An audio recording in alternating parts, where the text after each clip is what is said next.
the most beautiful girl you've ever seen stood there, with her full attention on you. It can be addictive, though. That reaction can be addictive.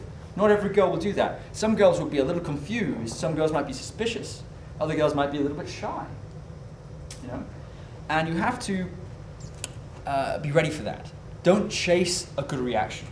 It's so common for intermediate guys to chase a good reaction with a direct opener. So then instead of opening and saying, I think you're absolutely stunning, from a place of just giving a compliment, they're saying, I think you're absolutely stunning. And they're looking, they're watching for a reaction. They're looking for that big reaction. It's not a genuine compliment anymore, it's a trick. It's a shortcut they're trying to do, some sort of thing to get around the whole thing. Don't fall into that trap.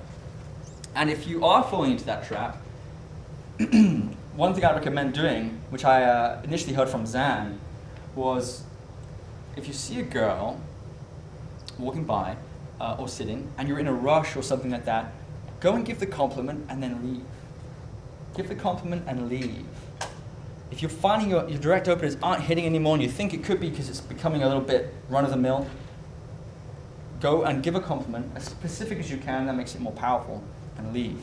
I'll give you an example. After I heard Zan tell me this, I was in a furniture store, was leaving the furniture store at some speed. I had somewhere to be, very important, probably Tesco's. And she said, there was a girl over there with gorgeous, gorgeous hair. And I remembered what he said, and I went over and said to her, excuse me, I was walking out of the store, I'm in a real rush, but your hair looks absolutely stunning. It looks really beautiful. Thank you. Made me feel great. And she said, oh, thank you. And she had a very good reaction. And I said, right, I have to go, but goodbye. And I left. Okay. Do that a little bit, and I found that can sometimes get you out of the rut of seeking reaction. But watch out for that, reaction seeking. All right, transitioning to conversation. Now, there's a lot to say about this, and Saul, in his day game workshop, has loads of stuff about this, which is really, really good. Here's my favorite stuff that I like to try, and I've drawn it from a variety of sources, including Saul, of course. After opening, I like to stack and cycle through the following transition material until I find a topic we're both interested in and can talk naturally about together. Should we say a click topic? Sebastian Drake used to say it's a click topic, something that we just click on. Perhaps we both enjoy traveling, or the movies of a certain director, or something like that. And when you hit that topic, it's good. It's good. I like to play a little bit of the guitar, and whenever I meet someone who plays guitar, it's a click topic immediately. We have so much to talk about. Two guitar players meet, you have difficulty separating them for several hours sometimes. It's a clicking topic. And I cycle through the following two pieces, really. First one, you need to write this down.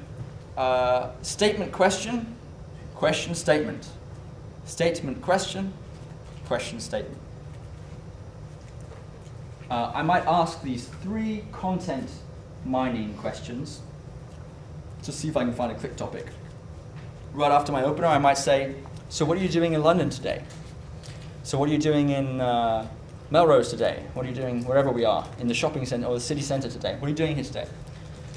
And she'll answer, and then I will give my answer. Yeah, I'm here, I'm meeting a friend earlier, he's flying in from France, and he's crashing my place. Okay, it's small, but what I'm doing is I'm asking her questions. What are you up to in London today? And she says, shopping. So I've said question, and now I make a statement. Yeah, I'm just here, meeting my friend later, flying in from France, or whatever it is. Okay, mundane example. I could also reverse it. I could say something like, well, I'll show you in a second. 3 questions I might ask. First of all, what are you doing in X today? Second one, what do you do for a living? What do you do for a living? What do you do for work? That's always an interesting question to ask. You can uncover some interesting things. Number 3, what do you do for fun? What do you do for fun? You can either deliver these in a question statement form where you ask the question and then you answer your own question afterwards, or you can ask it in a statement question form where you answer your own question and then ask her the question. You might have to rewind that part of the DVD a couple of times.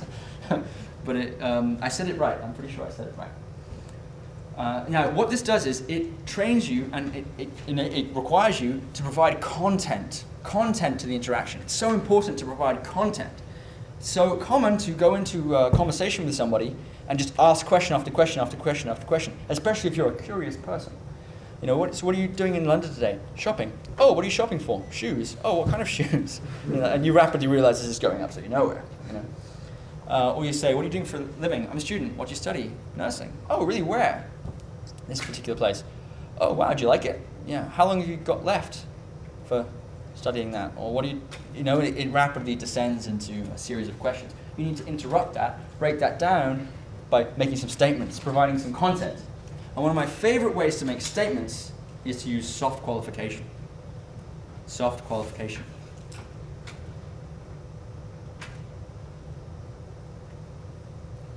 In this one, I'll talk about a character trait I enjoy, explain why I like it, and then ask her if she has it. I'll give you an example. Well, let me lay out the... So, I'll state a preference here for something, and I'll ask her, I'll explain why I like it. Why I like it. And then I'll ask if she has that. So for instance, I might say, you know, I really like to travel. I love people who travel. There's an adventurousness and an open-mindedness about them that I really like. Do you like to travel? I really like to travel. You know, there's an adventurousness and an open-mindedness that I like. Do you like to travel? So I love people who travel. I'm stating a preference. There's an adventurousness and an open-mindedness that I really like. Explaining why I like it. And I ask if she has it. Do you like to travel? She says yes, no, and no. At this point, that may be enough for a quick topic. You know, you immediately launch into an interesting discussion about, you know, where you've all both traveled. And remember to make statements when that happens. Also, she might just give you a one-word answer. So I'll follow up with something like this. I'll say, if you could go anywhere in the world, where would you go? For instance, I'll interrupt and I'll say my thing first. For instance, I love music. I'd love to go to South America because I love the rhythms there, you know, the rhythms of the music. And I also, you know, love yoga. I'd love to go to India to study in an ashram for 10 years or something like that. Kind of fun.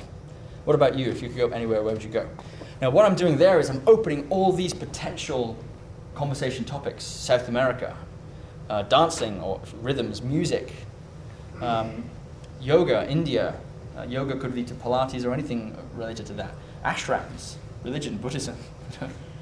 There's so many things that I'm opening up there, so that I'm trying to give as much chance as I can for there to be a click topic.